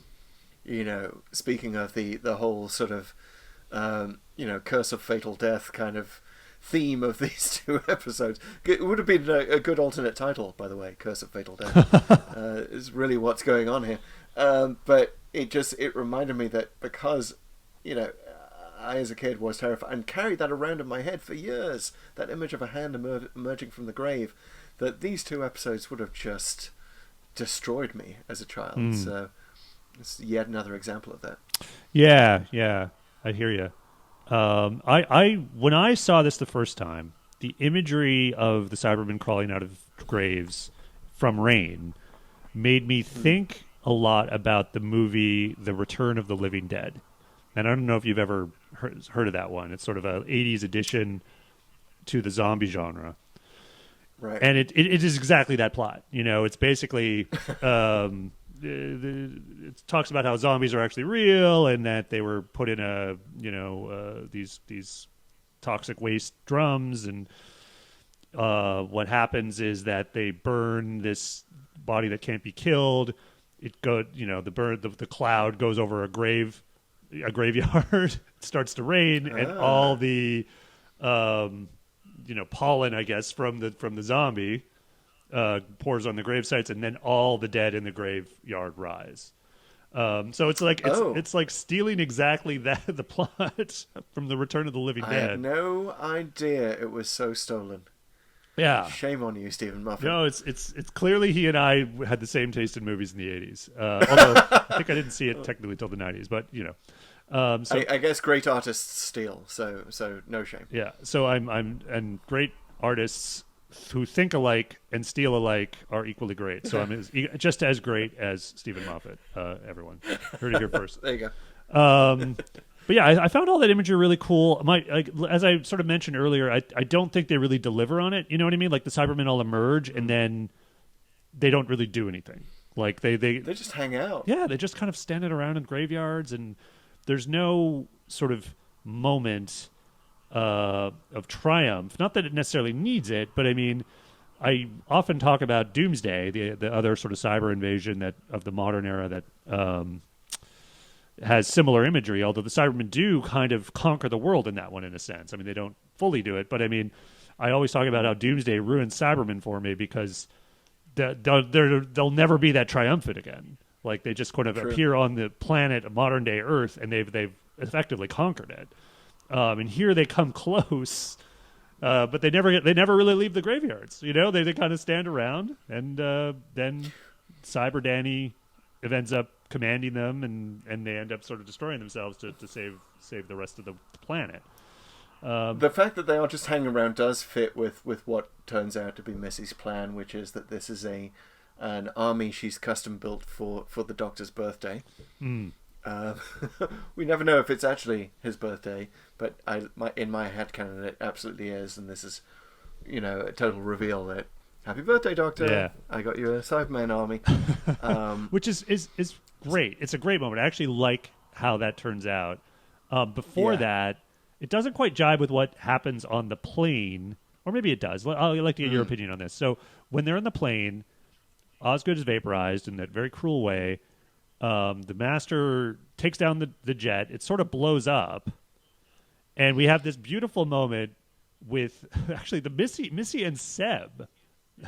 Yes. Believe it or not, where the Doctor is basically chasing mid-flight as they both descend his TARDIS, and gets there, and Seb is so like into it. What's his line? What does he say? Permission to squee. It's at which point Missy vaporizes him. Yes, and it's such a perfect comic moment that I think we're going to take that audio and probably insert it right here. Permission to squee. And what it doesn't jibe with me though is that Missy kind of looks at it and is like, "Oh, that's boring. He's just going to die by falling." Lame. You're a Doctor fanboy. Destroyed. Yeah. So, but I also think like, is her plot? I mean, obviously her plot is not to kill him because she wants to give him the stuff. But she doesn't seem that down about it. I mean, she's a little bit down, like, oh well, whatever. But I guess like ultimately she wants him to either be dead or, I guess, in debt to her, or realize that, like as she says at the end, that we're actually the same, which seems to be a common theme among villains, which is not bad. It's just, I don't even consider it a trope, really. It's just that villains often want to see themselves as the good guy, and they do that a lot by like pointing at the good guy and then pointing out how they're so similar, even though they are like total opposites. Well, this does bring us to our new segment in Pull to Open, which is what if the evil plot had succeeded? Right. Each episode, we will take a look at the plan by the dastardly villain in whichever Doctor Who story we're talking about, and look at kind of, I guess, a turn left kind of situation. What if the Doctor hadn't been there? What if this plan had succeeded?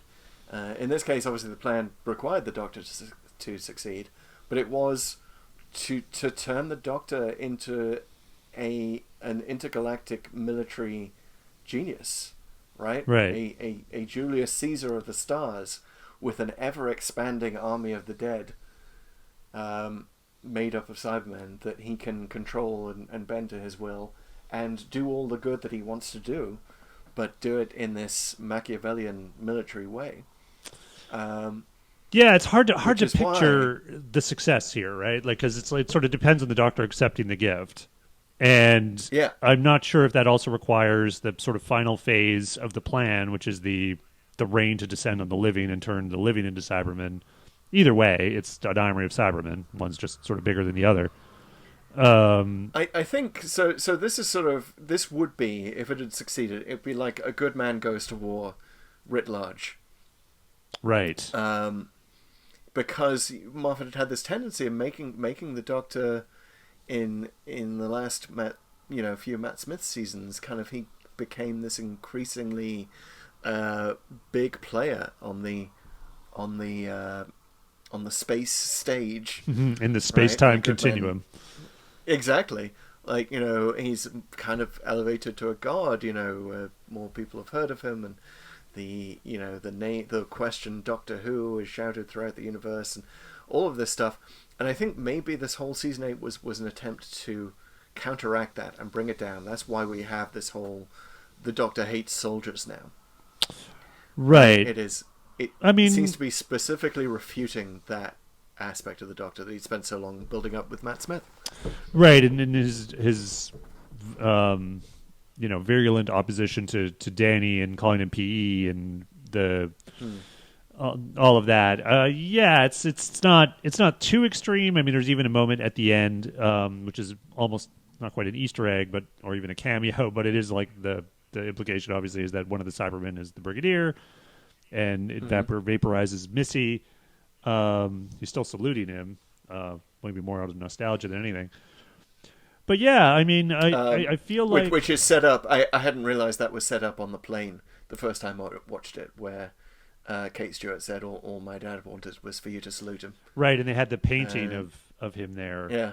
And again, this got me... Well, he should have asked. It's always got me to sort of nitpick a bit on the whole Cyberman thing, where it's like, if you're going to, like, create a Cyberman out of a living person, and the way they normally do, I'm buying that. Someone recently dead, okay, maybe with some of this stuff, I can buy that. Some of this Gallifreyan stuff. But if you're talking about someone who has been in the grave for, decades, maybe at this point, or even centuries on some of these graves, and you're putting cyber pollen in there and turning that into a workable being, I'm just a little like... I don't know, man. Like, that doesn't quite work for me. But anyway, I digress. But I do like the idea of this, and I'm building it into my head kind of now, this alternate timeline where the Doctor says yes. Yes. Where he doesn't have the revelation that he's an idiot in a box, but somehow he's I don't know what it would take for the Doctor to actually do this, but certainly kind of a Time War uncertainty about himself. Yeah, the Time War would do it. Uncertainty about himself post regeneration. Missy definitely chose her moment there. The fact that we didn't mention on the plane the reveal that she was behind putting the Doctor and Clara together in the first place. Ah, yes, right. Way back in the Bells of St. John's. And which means that Missy the Master is technically responsible for the whole Impossible Girl thing, and for Clara defending his entire timeline. And did she know that? And it just your head can spin off into 100 directions here. But I love the idea of the alternate universe where the Doctor becomes a great military leader who almost like a God Emperor of Dune kind of deal. Yeah. Where he just, we don't even recognize him anymore. He does ascend to godhood. He becomes this sort of righteous version of Davros or something or other, where Davros is always trying to make the Daleks, like this, in his mind, the ultimate peace in the universe. Yeah. Which is why I am prepared to name this the Master's best plot ever. Or at least the ones that we've encountered so far. Yeah, I mean, I'm hard pressed to think of anything else. Well, I mean, the Master does. Everything in Last of the Time Lords, I really did like that version because actually that's an episode where we actually don't have to imagine what happens when the villain wins because they actually show you. Yeah. Which what really to me is like the best thing about that whole episode, in that the Master finally wins, and we see what that looks like. You may be right. I have other issues with that episode, but yeah, I think that's definitely up there. That might be my second favorite. But this is, maybe because of the headcanon I'm building now, this is becoming my favorite. Yeah, I think your imagination's better than mine.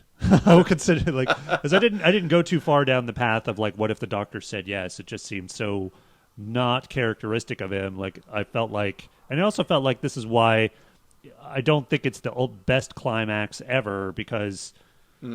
All he has to do is essentially say no and not use the thing the Master gave him, and he wins. And that's essentially what he does. And he gives the wristband command unit to Danny as a Cyberman. Danny makes the ultimate sacrifice with all the Cybermen to incinerate the clouds, and we're done. And so all he had, it was just like, oh, okay, well, that's to your point. I don't think it's bad. I just think as a story goes, why didn't Missy have like a backup plan of some kind? It's almost like in The Dark Knight, the Joker, when his plan doesn't go right, he's like, oh, okay, well, I'll just blow him up anyway, right? Like he's got that backup. Like he's like, okay, fine, didn't work. I'm just gonna still be the Chaos Agent. She doesn't quite have that. She's not quite smart enough, which I don't believe, or just it's more this villain trope, I guess, of like what. The hero did the thing I didn't expect. You know what it makes me think of is Samwise the Great, which is a thing that is not in Lord of the Rings, I believe, and it's not in the movies of Lord of the Rings. But when I did a story in Mashable about reading Lord of the Rings in one day, so I researched the heck out of it first, and discovered that there is a scene in the animated version of Lord of the Rings where Samwise Gamgee takes the ring. Oh. When he is most tempted to do so, I think by Gollum, and has this sort of little fantasy moment of Samwise the Great, and maybe this is sort of based on a line or two that Tolkien wrote, of like what would happen if Sam had taken the ring. Mm-hmm. And it is like he is just as affected as anyone. It is the problem with the one true ring that, it gives you this craving for power. So you see this character who is supposed to be just sort of good and loyal and true, and noble and humble, become this all-powerful Samwise the Great. And I found that super chilling, even as an animation. So I think I'm maybe transposing that onto the Doctor situation here. Like just if Moffat had let this breathe a bit more, if Dark Water and Death in Heaven were 4 episodes instead of 2, maybe we would have had that sort of, fantasy moment of seeing that played out. What would the Doctor as the, galaxy's greatest military leader look like? I agree with you there. If this had been a longer drawn out thing, perhaps either 4 episodes or all season long, and if you throw in this greater crisis where this army's really needed, like a time war level thing, and you have the decision the Doctor makes a few minutes earlier with regard to Danny, right? Because Danny is like, oh, the emotional inhibitor isn't working, I'm going to switch it on to end my pain, and the Doctor's like, no, that's who you are. And then 2 seconds later they realize, oh, the only way to find the Cybermen's plan is to turn it on. And so then he's like, well, I guess we got to turn it on, and he's prepared to make that terrible choice. He proves the Doctor's hypocrisy in a way that I think is absolutely devastating. And it's more so on the second viewing. Yeah, I agree. And I think that that as a dilemma for the Doctor was much, much better, and better handled. And I would have loved to see that sort of more, perhaps applied to the choice of like, do I take the army or not? Because you have to stop some greater evil. That would have made it actually interesting.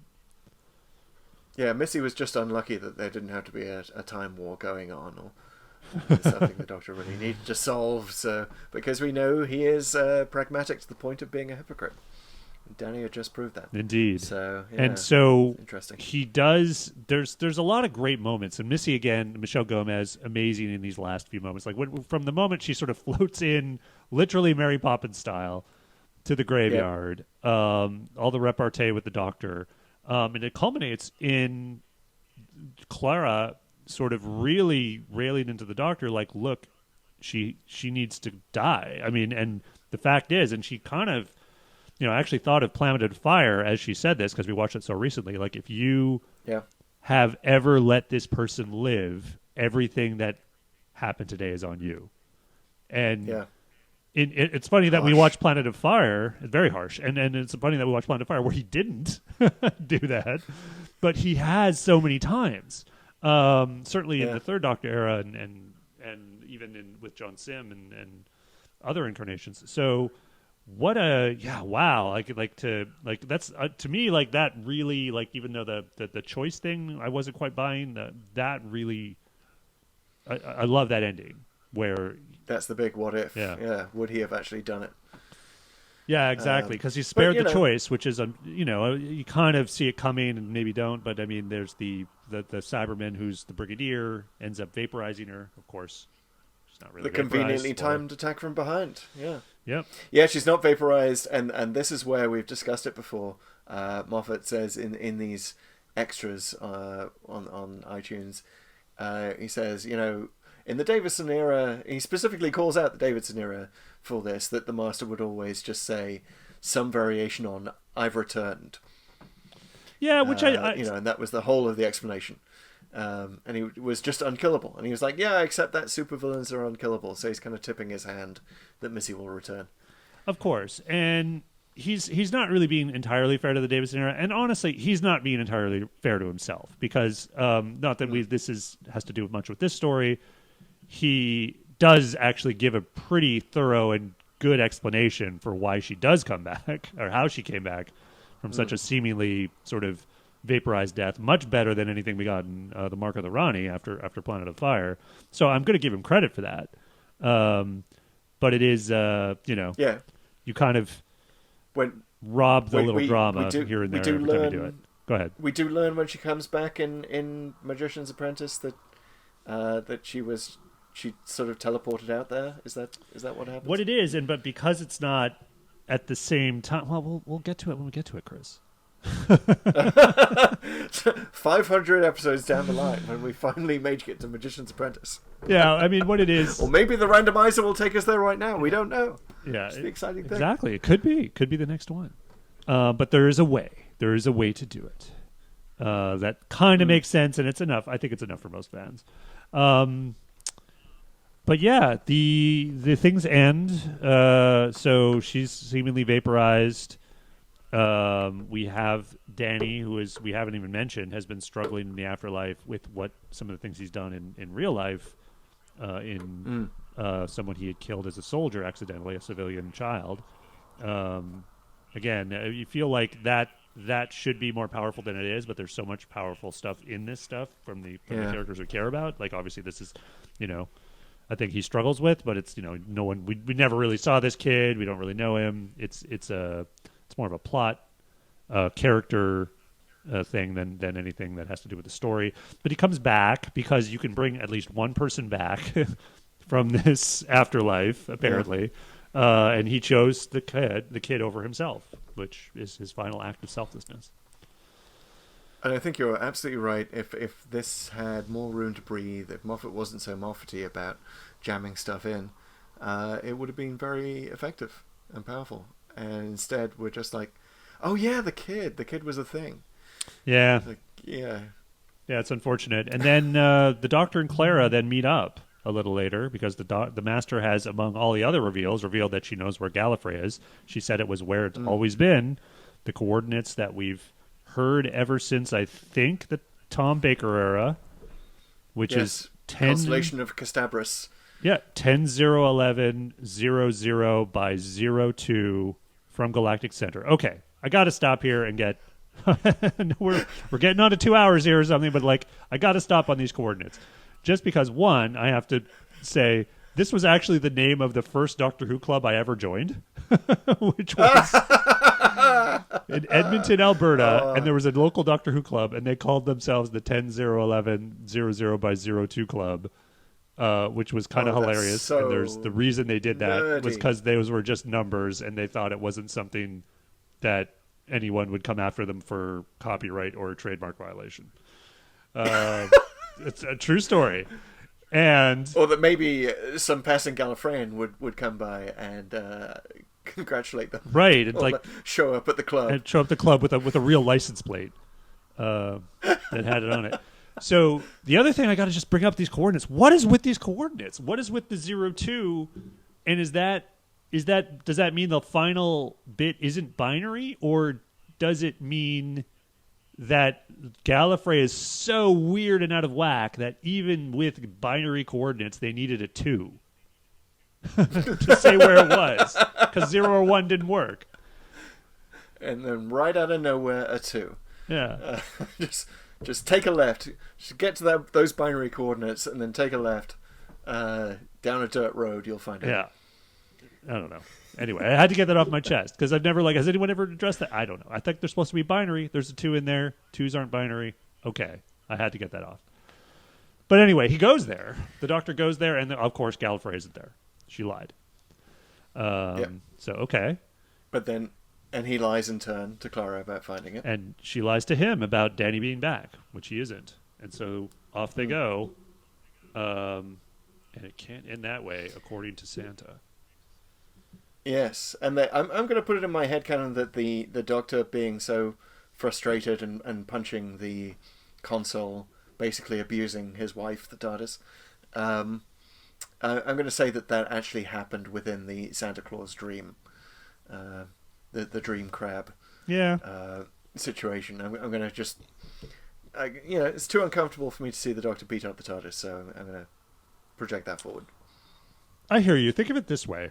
What if the Doctor was a championship boxer and the TARDIS is just putting on some pads and they're going into the gym and it's like, hammer away, my love.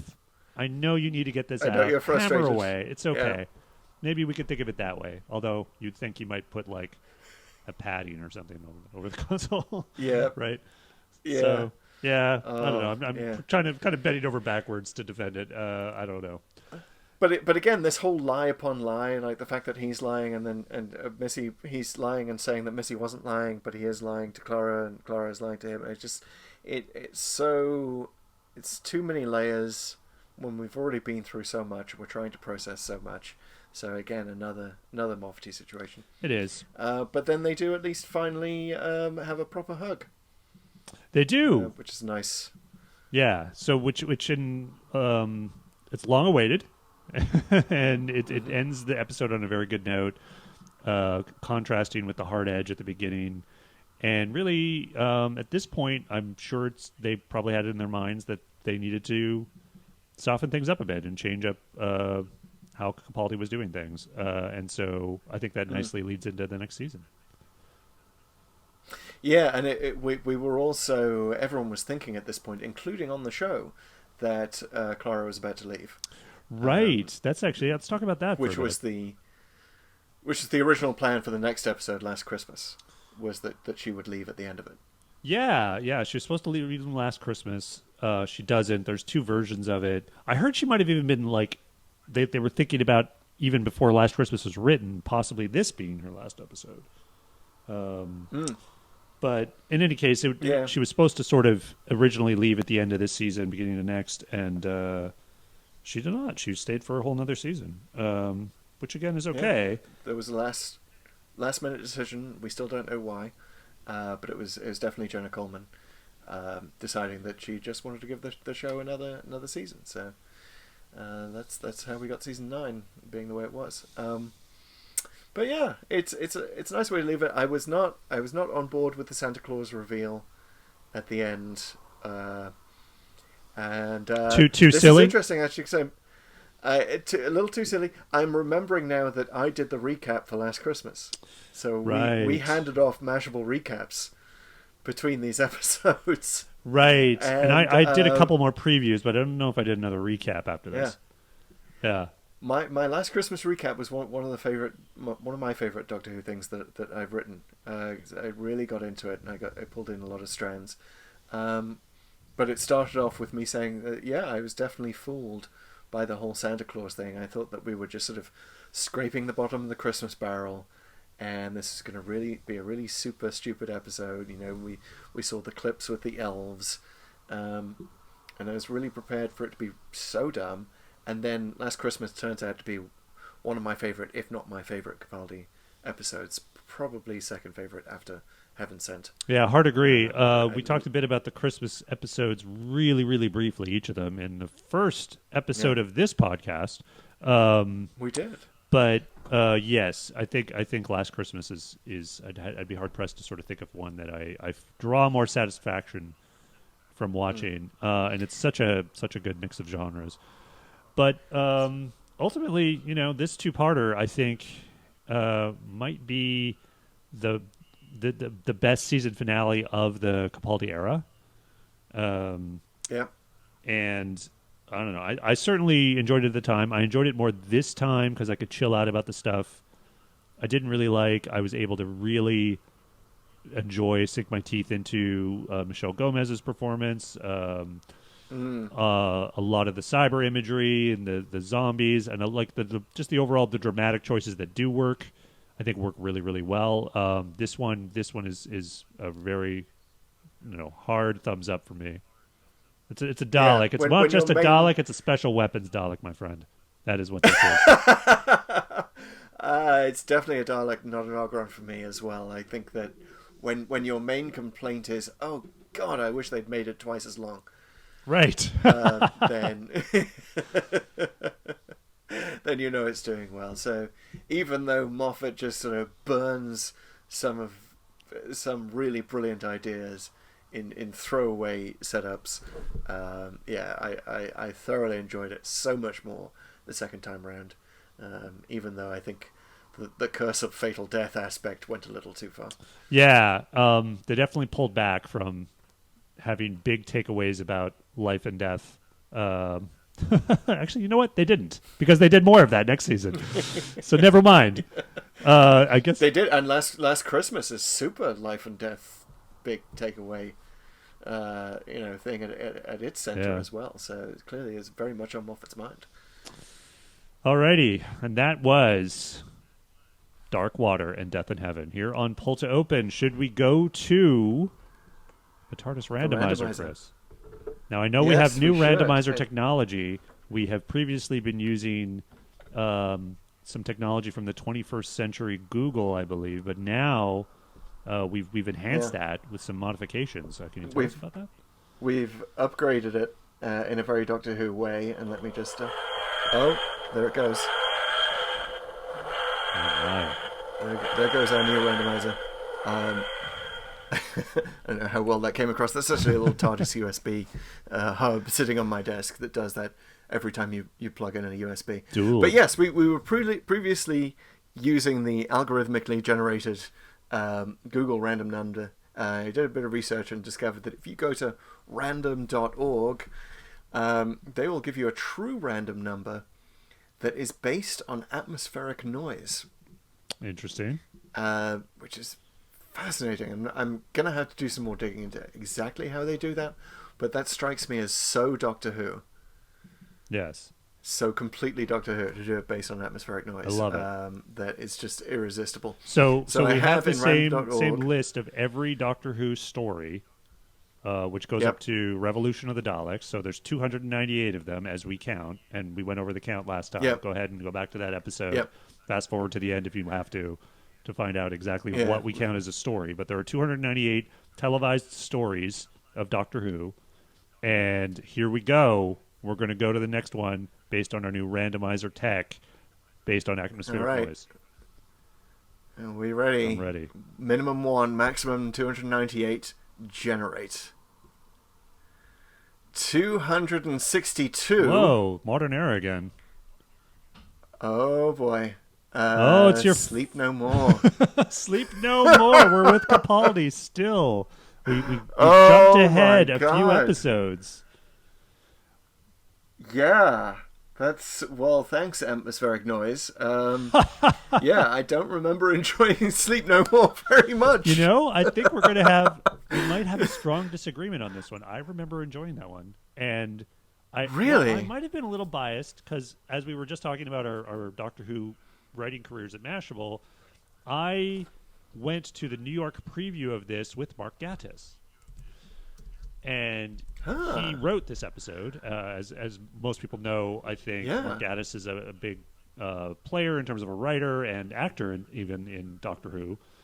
And he wrote this, and it's a very unique episode for a lot of reasons, which we'll get into when we talk about it. But he was there, answered a lot of Q&A from the fans, and I think that might have made me a little more acclimated to what he was trying to do there, and I kind of liked it. I like found footage type stories, like Blair Witch type stuff, which this clearly is. So, yeah, I'm looking forward to this one. Well, that's exciting. I look forward to one in which we can disagree, and and to hear more about your Mark Gatiss experience. Yeah, and we'll watch it and we'll figure out why has the randomizer just taken us forward a few episodes, and does the randomizer just love Capaldi and Davison, and we're going to be forced to watch all of their episodes before we go anywhere else? It's possible, but like the tune in. TARDIS, it doesn't necessarily take you where you want to go. It always takes you where you need to go. And ladies and gentlemen, where you need to go now is, if you have not yet been a subscriber to this podcast. This is a podcast. It is Pull to Open. We thank you very much for listening, but we'd love you to also subscribe on whatever podcast platform you like, whether it's Apple, Spotify, Google, Breaker. There's Audible. There's all kinds of them. I'm sure you're familiar because you're listening to this. And tell your friends. And please share that podcast for anyone else who you think would love to pick apart Doctor Who episodes and have fun jumping around the whole of Doctor Who. Please leave us a review if you have a minute. Mash that subscribe button like you're the Doctor punching the TARDIS console. And if once you've done it, go back and do it again on another account and another device, because you can't, the feeling is just great to watch that button change before your eyes. But if you want to stop subscribing because you've subscribed enough, go ahead and start reviewing. Leave us a review.